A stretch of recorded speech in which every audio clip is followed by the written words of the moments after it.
নদিয়া জেলার শান্তিপুরের 350 বছর পুরনো মহিষকালী মায়ের পুজো। প্রথমে শান্তিপুরের এক সন্ন্যাসী মায়ের স্বপ্নাদেশ পান, আর এইভাবে শুরু হয় মায়ের পুজো। পরে সেই পূজার ভার গিয়ে পড়ে চট্টোপাধ্যায় বংশের কাঁধে। শোনা যায় যে রাজা কৃষ্ণচন্দ্রকে মা স্বপ্নাদেশ দেন যে তার কুঁড়ে ঘরে থাকতে ভালো লাগছে না, ওনাকে যেন মন্দির বানিয়ে দেওয়া হয়। আর সেই মতো রাজা কৃষ্ণচন্দ্র কোনো দেরি না করে মায়ের মন্দির বানিয়ে দেয়।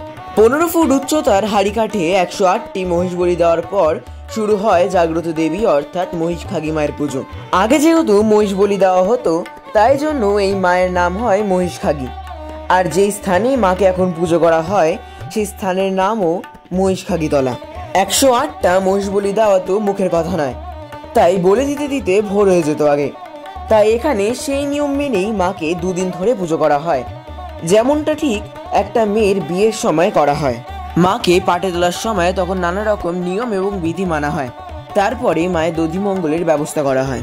মাকে ভোগ হিসেবে দেওয়া হয় খিচুড়ি, সবজি, পান্তা ভাত আর খয়রা মাছের ঝোল। মাকে বিসর্জনের সময় ভক্তরা নিজের কাঁধে করে নিয়ে যান। এখানেই শেষ নয়, শান্তিপুরের আরও এক জাগ্রত কালী আগমেশ্বরী। কেউ কেউ বলে আগমেশ্বরী মা এবং মহিষখাগী মা দুইজন বোন, আবার কেউ বলে যে তারা সতীন।